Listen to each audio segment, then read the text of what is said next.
ನಮಸ್ಕಾರ ವೀಕ್ಷಕರೇ, ಕರೆಂಟ್ ಅಫೇರ್ಸ್ಗೆ ಸ್ವಾಗತ. ನಾನು ಆದಿತ್ಯ. ಮೋಟಾರು ವಾಹನ ಮಸೂದೆ, ಹೊಸ ಮೋಟಾರು ವಾಹನ ಮಸೂದೆಯಲ್ಲಿ ತಿದ್ದುಪಡಿ ಬಂದಿರುವಂಥದ್ದು, ಬದಲಾವಣೆಗಳು ಆಗಿದೆ.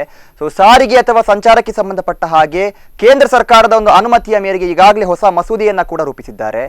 ಎಲ್ಲೋ ಒಂದು ಕಡೆ ನೋಡಬೇಕಾದ್ರೆ ಅಪಘಾತವನ್ನ ತಡೆಯುವಂಥ ನಿಟ್ಟಿನಲ್ಲಿ ಈ ಒಂದು ಮಸೂದೆಯನ್ನ ತಿದ್ದುಪಡಿ ಮಾಡಲಾಗಿದೆ ಅನ್ನುವಂಥ ಮಾತನ್ನ ಹೇಳ್ತಾರೆ. ಆದ್ರೆ ಹಾಕ್ತಾ ಇರುವಂತಹ ದಂಡಗಳೇನಿದೆ ದುಪ್ಪಟ್ಟಾಗ್ತಾ ಇದೆ, ದುಬಾರಿ ಆಗುತ್ತಾ ಸಾರ್ವಜನಿಕರಿಗೆ ಅನ್ನುವಂಥ ಪ್ರಶ್ನೆ ಕೂಡ ಇಲ್ಲಿ ಕಾಡ್ತಾ ಇದೆ. ಹಿಂದೆ ಇದ್ದಂತಹ ಒಂದು ದಂಡ ಏನಿದೆ ಅದಕ್ಕೂ 3 ಪಟ್ಟು ಹೆಚ್ಚಿನ ದಂಡವನ್ನ ವಿಧಿಸುವಂತಹ ಒಂದು ಪ್ರಕ್ರಿಯೆಗೆ ಈಗಾಗಲೇ ಒಪ್ಪಿಗೆ ಸಿಕ್ಕಿದೆ ಅಂತ ಹೇಳ್ಬೋದು.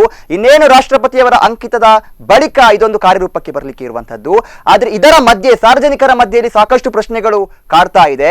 ಸಂಚಾರ ನಿಯಮಕ್ಕೆ ಸಂಬಂಧಪಟ್ಟ ಹಾಗೆ ಇಷ್ಟು ದುಬಾರಿ ಮೊತ್ತದ ಒಂದು ಹಣವನ್ನು ನಾವು ಕಟ್ಟಬೇಕಾ, ಅಥವಾ ಇದರಿಂದ ನಿಜವಾಗಿಯೂ ಕೂಡ ಅಪಘಾತಗಳು ಕಮ್ಮಿ ಆಗುತ್ತಾ, ಈ ಕುರಿತಾಗಿ ಈಗ ಚರ್ಚೆ ನಡೀತಾ ಇರುವಂತದ್ದು.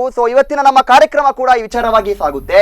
ನೀವು ಕೂಡ ತಮ್ಮ ಅಭಿಪ್ರಾಯಗಳನ್ನ, ಅನಿಸಿಕೆಗಳನ್ನ ಕರೆ ಮಾಡುವ ಮೂಲಕ ವ್ಯಕ್ತಪಡಿಸಬಹುದು. ಮೊದಲಾಗಿ ಇವತ್ತು ನಮ್ಮ ಕಾರ್ಯಕ್ರಮದಲ್ಲಿ ಅತಿಥಿಗಳು ಆಗಮಿಸಿದ್ದಾರೆ ಚರ್ಚೆ ಮಾಡೋದಕ್ಕೆ. ಮೊದಲಾಗಿ ಅವರನ್ನ ಕಾರ್ಯಕ್ರಮಕ್ಕೆ ಸ್ವಾಗತಿಸೋಣ. ಮೊದಲಾಗಿ ನಮ್ಮೊಂದಿಗಿದ್ದಾರೆ ಸಂಕಪ್ಪ ಎ ಅವರು. ಇವರು ವಕೀಲರು, ನೋಟರಿ ವಕೀಲರು, ಮೂಲತಃ ಉಡುಪಿಯವರು. ಇವರನ್ನ ಕೂಡ ಈ ಒಂದು ಕಾರ್ಯಕ್ರಮಕ್ಕೆ ಪ್ರಮುಖವಾಗಿ ಸ್ವಾಗತಿಸೋಣ. ನಮಸ್ತೆ ಸರ್, ಕಾರ್ಯಕ್ರಮಕ್ಕೆ ಸ್ವಾಗತ.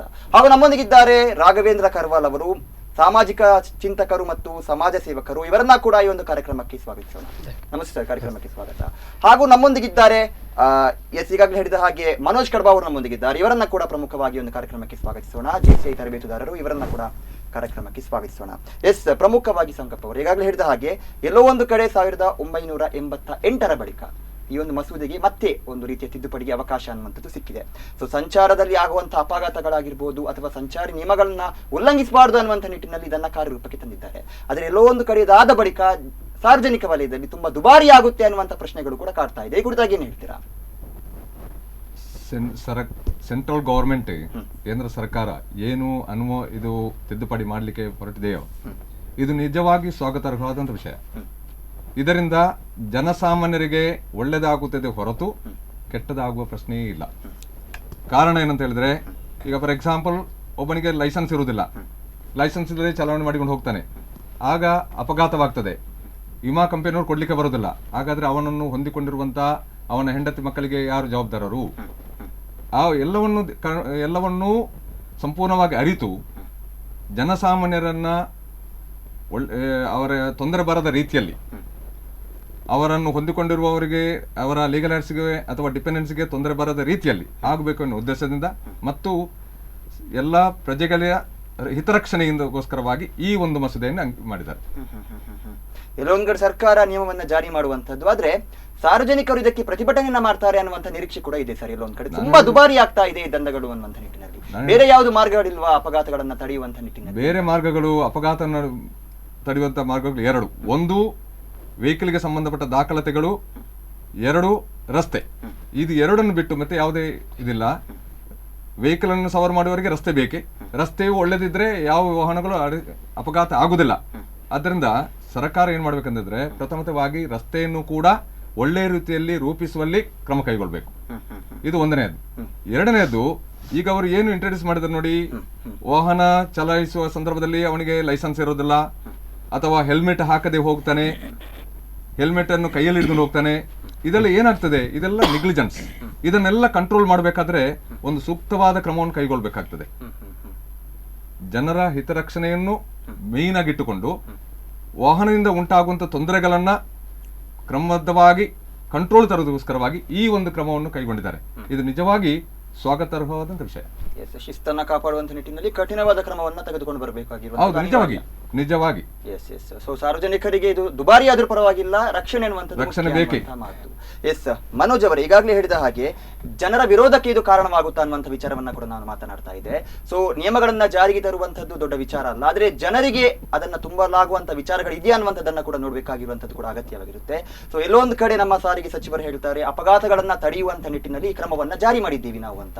ಆದ್ರೆ ಇಷ್ಟು ವರ್ಷದಿಂದ ಕೂಡ ಅಪಘಾತಗಳು ನಡೀತಾ ಇದೆ, ಈಗ ಮಾತ್ರ ಇವರಿಗೆ ಇದು ಗೊತ್ತಾಗಿರುವಂತ ವಿಚಾರವಾ ಅಂತ? ವಿದೇಶಗಳಲ್ಲಿ ನಾವು ನೋಡಿದರೆ ಅಲ್ಲಿಯ ಕಾನೂನುಗಳು ಬಹಳ ಕಟ್ಟುನಿಟ್ಟಾಗಿದೆ. ಅದನ್ನು ನಾವು ಗಮನದಲ್ಲಿಟ್ಟುಕೊಂಡ್ರೆ ನಮ್ಮ ಕಾನೂನುಗಳು ಕಟ್ಟುನಿಟ್ಟಾಗುವುದರಲ್ಲಿ ತಪ್ಪಿಲ್ಲ ಅಂತ ನಮ್ಮ ಭಾವನೆ. ನಿಜವಾಗಿ ಹೌದು, ನೀವು ಹೇಳಿದಾಗೆ ಜನರಿಗೆ ನಿಜವಾಗಿ ಹೊರೆ ಆಗ್ಬೋದು. ಯಾಕಂತ ಹೇಳಿದರೆ ಹೆಚ್ಚಾಗಿ ಒಬ್ಬ 2 ವೀಲರ್ ಇರುವಂಥ ಒಬ್ಬ ವ್ಯಕ್ತಿ ಎಲ್ಲೋ ಸಾಲ ಮಾಡಿನ ಒಂದು 5-10 ಸಾವಿರ ಹೊಂದಿಸ್ಕೊಂಡು ಒಂದು ಸೆಕೆಂಡ್ ಹ್ಯಾಂಡ್ ವೆಹಿಕಲ್ ತೊಗೊಂಡು ಓಡಾಡ್ತಾ ಇರ್ತಾನೆ. ಅವನಿಗೆ ಒಂದೇ ಸಲ 5,000-10,000 ಪೆನಾಲ್ಟಿ ಅಂತೇಳಿ ಹಾಕಿದರೆ ಅವ ವೆಹಿಕಲನ್ನು ಬಿಟ್ಟು ಓಡಬೇಕೆ ಬಿಟ್ಟರೂ ಆಗಲ್ಲ. ಯಾಕಂದರೆ ವೆಹಿಕಲನ್ನು ಮಾರಿದರೂ ಬಹುಶಃ ಪೆನಾಲ್ಟಿ ಕಟ್ಟಲಿಕ್ಕೆ ಆಗಲಿಕ್ಕಿಲ್ಲ. ಅದು ಒಂದು ರೀತಿಯಲ್ಲಿ ಯೋಚನೆ ಮಾಡಿದರೆ ಹೌದು, ಸಾರ್ವಜನಿಕರು ಪ್ರತಿಭಟನೆ ಮಾಡಬಹುದು ಅಂತ ನಮಗೂ ಅನಿಸ್ತಾ ಇದೆ. ಆದರೆ ಪ್ರತಿಭಟನೆ ಮಾಡುವುದು ಸರಿಯಲ್ಲ ಅಂತಲೂ ನನ್ನ ಭಾವನೆ. ಯಾಕಂದರೆ ಹೇಳಿದರೆ ನಾನೊಬ್ಬ ವೈಯಕ್ತಿಕ ಸುರಕ್ಷೆಯ ತರಬೇತುದಾರ. ವಾಹನಗಳಿಂದ ಆಗುವ ಅಪಘಾತಕ್ಕಿಂತ ಹೆಚ್ಚಾಗಿ ನಾನು ಇದೇ ವೇದಿಕೆಯಲ್ಲಿ ಒಂದು ಸುಮಾರು 3 ತಿಂಗಳ ಮೊದಲು ಇದೇ ವಿಚಾರವಾಗಿ ಮಾತಾಡಿದ್ದೆ. ನಾನು ವೈಯಕ್ತಿಕವಾಗಿ ಏನು ತರಬೇತಿಯನ್ನು ಕೊಡುವ ಮೂಲಕ ಜನರಲ್ಲಿ ಅವೇರ್ನೆಸ್ ಕ್ರಿಯೇಟ್ ಮಾಡಬೇಕೆಂಬುದನ್ನು ನಾನು ಹೇಳಲಿಕ್ಕೆ ಇಷ್ಟಪಡ್ತೇನೆ. ಮನೆ ವಕೀಲರು ಹೇಳಿದ ಪಾಯಿಂಟ್ನೊಟ್ಟಿಗೆ ರಸ್ತೆ ಅಪಘಾತಗಳನ್ನು ತಡೀಲಿಕ್ಕೆ ಇನ್ನು ಎಡಿಷನಲ್ ಆಗಿ ನಾವು ಮಾಡಲಿಕ್ಕೆ ಆಗುವಂಥದ್ದು ಏನಂದರೆ ತರಬೇತಿ. ನಾನು ಒಬ್ಬ JC ತರಬೇತುದಾರ, ನಮ್ಮ ಜೊತೆ ಇರೋ ರಾಘವೇಂದ್ರ ಕರ್ವಾಲ್ ಅವರು ಕೂಡ JC ತರಬೇತುದಾರರು. ನಾವೇನು ಮಾಡ್ತಿದ್ದೇವೆ, ನಾವು ಶಾಲೆಗಳಿಗೆ, ಕಾಲೇಜುಗಳಿಗೆ, ಸಂಘ ಸಂಸ್ಥೆಗಳ ಸದಸ್ಯರಿಗೆ ಅಥವಾ ಊರಿನಲ್ಲಿ ಎಲ್ಲಿ 10 ಕನಿಷ್ಠ 10 ಜನ ಒಟ್ಟಾಗುವಲ್ಲಿ ನಮ್ಮನ್ನು ಕರೆದ್ರೆ ಯಾವುದೇ ಪ್ರತಿಫಲಾಪೇಕ್ಷೆ ಇಲ್ಲದೆ ನಾವು ಅವರಿಗೆ ವೈಯಕ್ತಿಕ ಸುರಕ್ಷೆ ಬಗ್ಗೆ ಹೇಳಿಕೊಡ್ಲಿಕ್ಕೆ ನಾವು ತಯಾರಿದ್ದೇವೆ.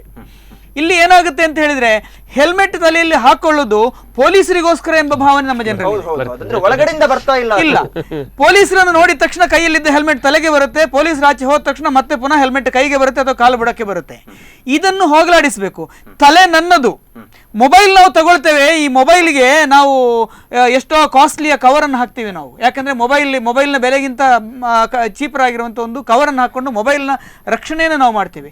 ಆದರೆ ನಮ್ಮ ತಲೆಯ ಬೆಲೆ ಏನಿದೆ ಅಂತೇಳಿ ನಮಗೆ ಅರ್ಥ ಆಗ್ತಾ ಇಲ್ಲ. ಅದೊಂದು ಬಹಳ ಬೇಸರದ ವಿಚಾರ. ನಮ್ಮ ತಲೆಯ ಬೆಲೆ ಏನು ಅಂತೇಳಿ ನಾವು ಅರ್ಥ ಮಾಡಿಕೊಂಡ್ರೆ ನಿಜವಾಗಿಯೂ ಯಾವ ಕಾನೂನು ಅವಶ್ಯಕತೆ ಇಲ್ಲ ಅಂತ ನನಗೆ ಭಾವಿಸ್ತೇನೆ. ಮತ್ತು ಹಿಂದುಗಡೆ ಕೂತ್ಕೊಳಿಸ್ಕೊಂಡು ಹೋಗುವವರು, ನಾನು ನನ್ನ ವೆಹಿಕಲಲ್ಲಿ ಹಿಂದುಗಡೆ ಕೂತ್ಕೊಳಿಸ್ಕೊಂಡು ಹೋಗುವುದು ನನ್ನ ಹೆಂಡತಿಯನ್ನು, ನನ್ನ ಮಕ್ಕಳನ್ನು, ನನ್ನ ಫ್ರೆಂಡ್ಸನ್ನು ಅಥವಾ ನನ್ನ ಆತ್ಮೀಯರನ್ನು ಕರ್ಕೊಂಡು ಹೋಗ್ತೇನೆ, ವಿನಃ ನನ್ನ ಶತ್ರುಗಳನ್ನು ಖಂಡಿತವಾಗಿ ಕರ್ಕೊಂಡು ಹೋಗೋದಿಲ್ಲ. ಸರಿ ಅಲ್ವಾ? ಹಾಗಾದ್ರೆ ನಾನು ನನ್ನ ತಲೆಗೆ ಹಾಕೊಳ್ತೇನೆ, ಹಿಂದೆ ಕೂತ್ಕೊಳ್ಳೋರಿಗೆ ಬೇಡ. ಅರ್ಥಾತ್ ಎಲ್ಲಾದ್ರೂ ಆಕ್ಸಿಡೆಂಟ್ ಆದ್ರೆ ನಾನು ಬಚಾವ್ ಆಗ್ತೀನಿ, ಅವ ಹೋಗ್ಲಿ ಅಥವಾ ಅವಳು ಹೋಗ್ಲಿ ಅಂತ. ಇದು ಸರಿನೋ? ಯಾಕಂದ್ರೆ ಅದನ್ನು ನಾವು ತಿಳ್ಕೊಂಡ್ರೆ ಮೊದಲನೇದಾಗಿ ನಾವು ನಮ್ಮ ಜೀವಕ್ಕಿರುವಂಥ ಬೆಲೆಯನ್ನು ಅಥವಾ ನಮ್ಮ ತಲೆಗಿರುವಂಥ ಬೆಲೆಯನ್ನು ಇದನ್ನು ಅರಿತುಕೊಂಡ್ರೆ ಯಾವ ಕಾನೂನು ಅವಶ್ಯಕತೆ ಇಲ್ಲ ಅಂತ ನನ್ನ ಭಾವನೆ. ಸೊ ಹಾಗಾಗಿ ಸರ್ಕಾರ ರೂಪಿಸಿದಂಥ ಕಾನೂನಿನ ಬಗ್ಗೆ ನಾವು ಹೋರಾಡುವಂಥ ಯಾವುದೇ ಅವಶ್ಯಕತೆ ಇಲ್ಲ. ಇದು ಯಾವತ್ತೇ ಬರಬೇಕಾಗಿತ್ತು. ಬಹುಶಃ ನನಗೆ ಅನಿಸ್ತದೆ ಸ್ವಾತಂತ್ರ್ಯ ನಂತರದ ಆ ದಿವಸಗಳಲ್ಲೇ ಬಂದಿದ್ರೆ ಬಹಳ ಚೆನ್ನಾಗಿತ್ತು. ಹಾಗೆ ಯಾರು ಮಾತಾಡ್ತಿರ್ಲಿಲ್ಲ. ತುಂಬಾ ತಡವಾಯಿತು. ಇನ್ನೊಂದು ವಿಚಾರ ಏನಪ್ಪಾ ಅಂದ್ರೆ ಮಾಹಿತಿಯನ್ನ ನೀಡುವಂತ ವಿಚಾರ, ಅದು ಒಳಗಡೆಯಿಂದ ಬರಬೇಕು. ನೀವು ಈಗಾಗಲೇ ಹೇಳಿದ ಹಾಗೆ ಎಲ್ಲೋ ಒಂದು ಕಡೆ ನಾನು ದಂಡವನ್ನ ಕಟ್ಟಬೇಕು, ಈ ಕಾರಣಕ್ಕಾಗಿ ಹೆಲ್ಮೆಟ್ ಅನ್ನ ಹಾಕಬೇಕು ಅನ್ನುವಂತ ಭಾವನೆ ಅಲ್ಲ. ಒಂದು ಹಳ್ಳಿ ಪ್ರದೇಶದಲ್ಲೂ ಕೂಡ ಈ ಪೊಲೀಸರು ಇಲ್ಲ ಅಂತ ಆದ್ರೂ ಕೂಡ ನಾವು ಹೆಲ್ಮೆಟ್ ಅನ್ನ ಧರಿಸಿಕೊಂಡು ಹೋಗಬೇಕು. ಖಂಡಿತ ನಮ್ಮ ಸುರಕ್ಷತೆಯನ್ನ ಕಾಪಾಡಿಕೊಂಡು ತಡವಾಗಿ ಆದ್ರೂ ಈ ಕಾನೂನು ಜಾರಿಗೆ ಬಂತಲ್ಲ ಅಂತ ತುಂಬಾ ಖುಷಿ ಪಡ್ತಾ ಇದ್ದೇವೆ. ತಡವಾಗಿ ಆದ್ರೂ ಬಂತಲ್ಲ, ನಮಗೆಲ್ಲ ಬೇಕು. ಯಾಕಂದ್ರೆ ನಾವೆಲ್ಲರೂ ಈಗ ಉಡುಪಿ ಮತ್ತು ಮಣಿಪಾಲದ ಮಧ್ಯೆ ಹೊಸ ರಸ್ತೆ ಆಗಿದೆ. ಈ ಹೊಸ ರಸ್ತೆ ಆದಲ್ಲಿ ಈ ರಾಂಗ್ ಸೈಡ್ ಇಂದ ಹೋಗುವವರಿಂದಾಗಿ ಅಪಘಾತಗಳಾಗಿ 2-3 ಸಾವು ಈಗಾಗಲೇ ಸಂಭವಿಸಿ ಆಗಿದೆ. ಇನ್ನೂ ರಸ್ತೆ ಪೂರ್ಣ ಆಗಿಲ್ಲ, ಅರ್ಧದಲ್ಲಿ ಇದಿದೆ. ಈ ರೀತಿಯಲ್ಲಿ ಹೆಚ್ಚಿನ ಯಾರ್ಯಾರೋ ಮಾಡುವಂಥ ತಪ್ಪುಗಳಿಗೆ ಮೊನ್ನೆ ನೋಡಿದೆ, ಇಲ್ಲಿ ಟೋಲ್ಗೇಟ್ನ ಹತ್ತಿರದಲ್ಲಿ ಒಳಗಿಂದ ಹೋಗಿಕೊಂಡು ಯಾರೋ ತಪ್ಪು ಮಾಡಿದೆ, ಅದರಿಂದಾಗಿ ಯಾರಿಗೋ ಪನಿಷ್ಮೆಂಟ್ ಆಗುವಂಥದ್ದು. ಈ ಒಂದು ಇದಿದೆ, ಬಾಳೆಯ ಹಣ್ಣನ್ನು ತಿಂದವರೆಸೆವರು ಸಿಪ್ಪೆಯ ಬೀದಿಯ ಕೊನೆಗೆ, ಕಾಣದೆ ಕಾಲಿಟ್ಟು ಜಾರುವರನ್ಯರು ಕಷ್ಟವು ಬರುವುದೇ ಹೀಗೆ ಅಂತ ಪ್ರೈಮರಿ ಸ್ಕೂಲಲ್ಲಿ ಓದಿದ ನೆನಪು. ಹಾಗಾಗಿ ಏನು ವೆಹಿಕಲ್ ತಗೊಂಡು ಓಡಿಸ್ತೇವೆ, ನಮಗೆ ಖುಷಿ ಬಂದಂಗೆ ಓಡಿಸ್ತೇವೆ. ಎಲ್ಲೋ ಎದುರಿಂದ ಸರಿಯಾಗಿ ನಿಯಮ ಪಾಲಿಸಿಕೊಂಡು ಬರುವ ನಮ್ಮನ್ನು ನೋಡಿ ಅಡ್ಡಾದಿಡ್ಡಿ ಓಡ್ತಾನೆ, ಅವನು ಸಾಯ್ತಾನೆ, ನಾವು ಬಚಾವಾಗ್ತೇವೆ. ಇದು ತಪ್ಪಬೇಕು. ಪ್ರತಿಯೊಬ್ಬರು ಕಾನೂನಿನ ಅರಿವು ಪ್ರತಿಯೊಬ್ಬರಿಗೂ ಇರಬೇಕು.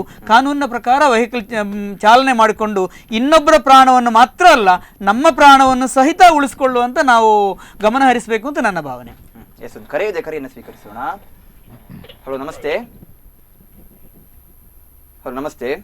ನಮಸ್ತೆ ಸರ್, ನಿಮ್ಮ ಹೆಸರು ಎಲ್ಲಿಂದ ಕರೆ ಮಾಡ್ತಾ ಇದ್ದೀರಾ? ಇದು ಸುರತ್ಕಲ್ಲಿಂದ ಶಶಿಧರ್ ಅಂತ.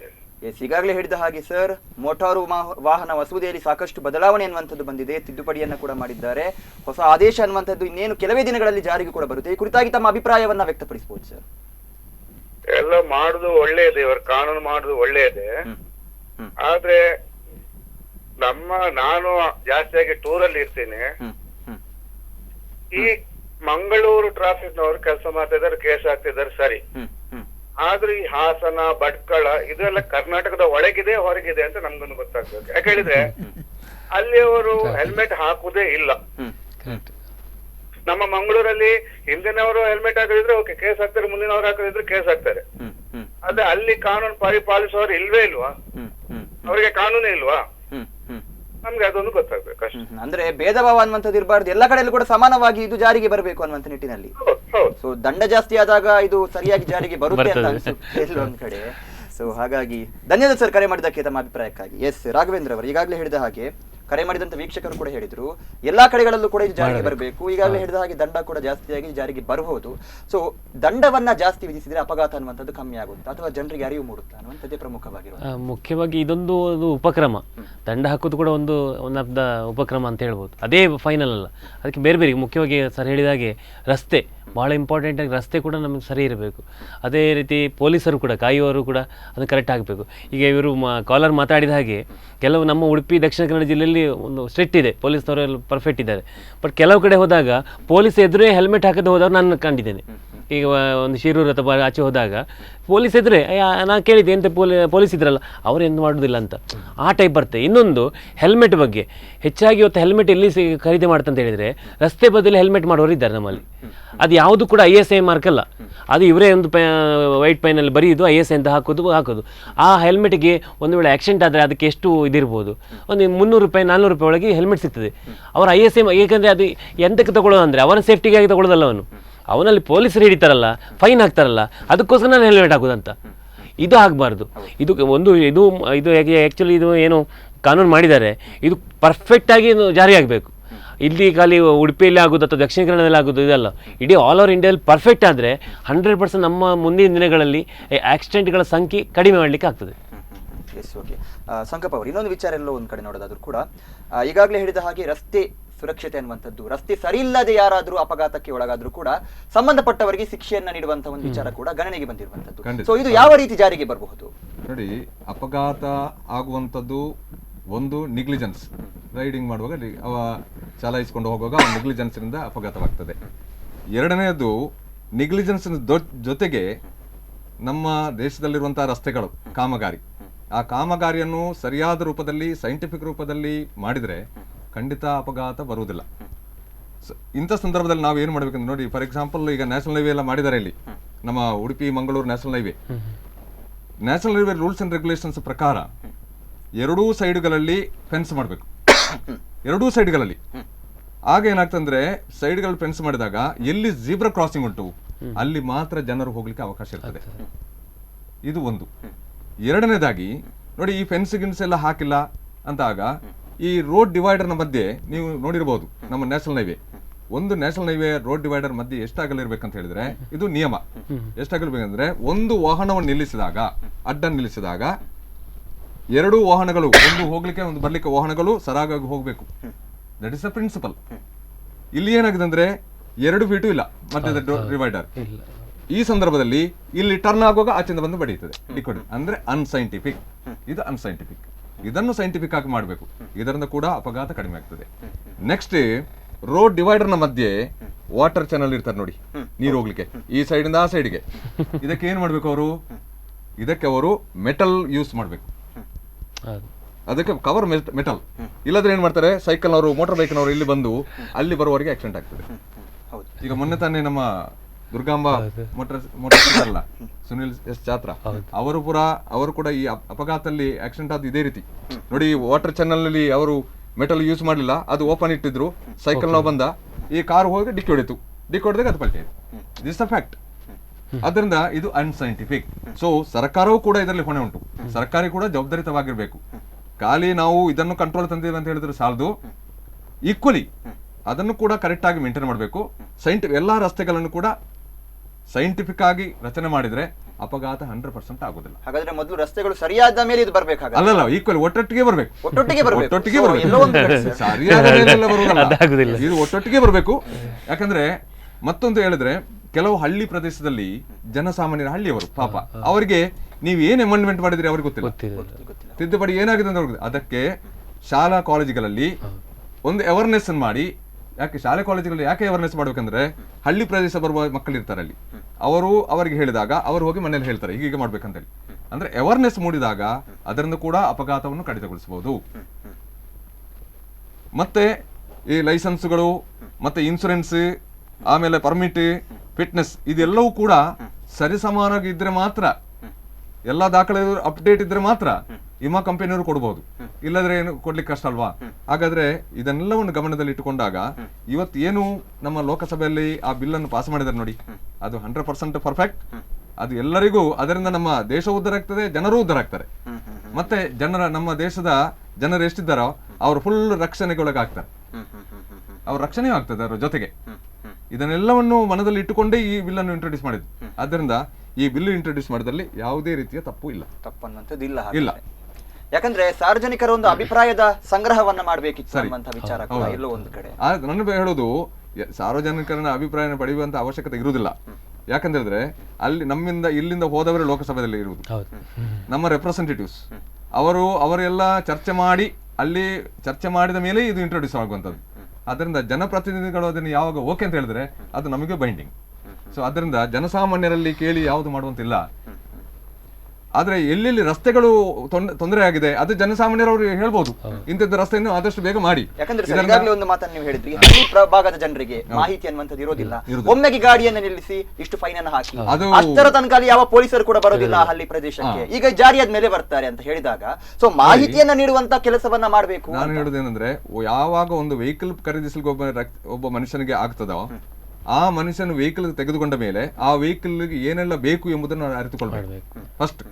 ಹಾಗಾದ್ರೆ ವೆಹಿಕಲ್ ರಸ್ತೆಯಲ್ಲಿ ಬಿಡ್ಲಿಕ್ಕೆ ಏನು ಬೇಕು ಅದನ್ನು ಕೂಡ ಆಲೋಚನೆ ಮಾಡಬೇಕು. ಮತ್ತು ತನ್ನನ್ನು ತಾನು ರಕ್ಷಣೆ ಮಾಡ್ಲಿಕ್ಕೆ ಏನೆಲ್ಲ ಕ್ರಮ ಕೈಗೊಳ್ಳಬೇಕು ಅದನ್ನು ಕೂಡ ಅದನ್ನು ಅರಿತುಕೊಳ್ಬೇಕು. ಇಲ್ಲದಿದ್ರೆ ನನ್ನಿಂದಾಗಿ ಮತ್ತೊಬ್ಬನಿಗೆ ಏನು ತೊಂದರೆ ಆಗ್ತದೆ ಎಂಬುದನ್ನು ಕೂಡ ಸ್ವೀಕರಿಸೋಣ. ಹಲೋ, ನಮಸ್ತೆ. ಹಲೋ ಹಲೋ ಸರ್, ನಮಸ್ತೆ. ನಿಮ್ಮ ಹೆಸರು ಎಲ್ಲಿಂದ ಕರೆ ಮಾಡ್ತಾ ಇದ್ದೀರಾ? ಇಲ್ಲಿ ಅಶೋಕ್ ಅಂತ ಮುಳಿತಿ. ಈಗಾಗಲೇ ಹೇಳಿದ ಹಾಗೆ ಮೋಟಾರು ವಾಹನ ಮಸೂದೆಯಲ್ಲಿ ಬದಲಾವಣೆ ಅನ್ನುವಂಥದ್ದಾಗಿದೆ, ತಿದ್ದುಪಡಿಯನ್ನು ತಂದಿದ್ದಾರೆ. ಈ ಕುರಿತಾಗಿ ತಮ್ಮ ಅಭಿಪ್ರಾಯವನ್ನ ವ್ಯಕ್ತಪಡಿಸಬಹುದು ಸರ್. ನೋಡಿ ಸರ್, ನಾನು 1-2 ತಿಂಗಳಾಯ್ತು ಸರ್ ಬೈಕ್ ನಲ್ಲಿ ಬಿದ್ದು. ನಮ್ದೆಲ್ಲ ಇತ್ತು, ಇನ್ಸೂರು, ಪುಗೆ ಚೆಕ್ ಎಲ್ಲ ಇತ್ತು ಸರ್, ಹೆಲ್ಮೆಟ್ ಎಲ್ಲ ಇತ್ತು. ನೋಡಿ, ನಾ ಸ್ಕಿಡ್ ಆಗಿ ಬಿದ್ದು ನಾನು ಹಾಸ್ಪಿಟಲ್ ಅಡ್ಮಿಟ್ ಆದೆ. ಅಲ್ಲಿ ಇನ್ಶೂರೆನ್ಸ್ ಗೆ ಟ್ರೈ ಮಾಡಿದೆ ಸರ್. ಆವಾಗ ಇನ್ಶೂರೆನ್ಸ್ ಇದಕ್ಕೆ ಸಿಗುದಿಲ್ಲ ಅಂತ ಹೇಳಿದ್ರು ಸರ್.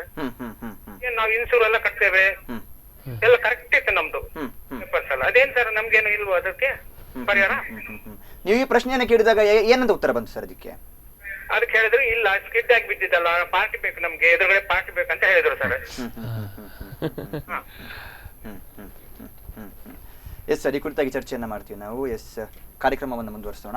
ಈಗಾಗಲೇ ಹೇಳಿದ ಹಾಗೆ ಒಂದು ವಾಹನ ಇದರಲ್ಲಿ ತಿದ್ದುಪಡಿಯನ್ನು ತಂದಿದ್ದಾರೆ ಮೋಟಾರು ಮಸೂದೆ ಕಾಯ್ದೆಯಲ್ಲಿ.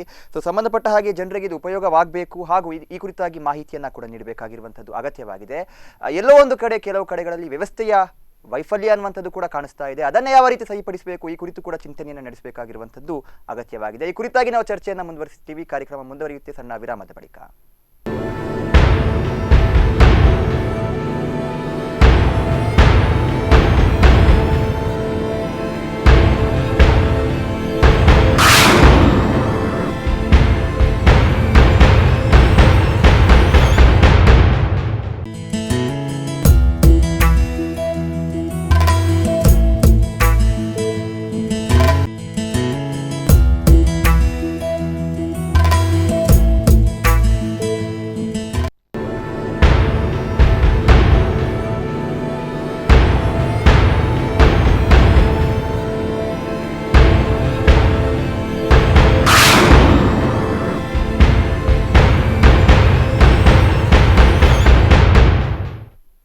ವಿರಾಮದ ಬಳಿಕ ಮತ್ತೆ ಕರೆಂಟ್ ಅಫೇರ್ಸ್ಗೆ ಸ್ವಾಗತ.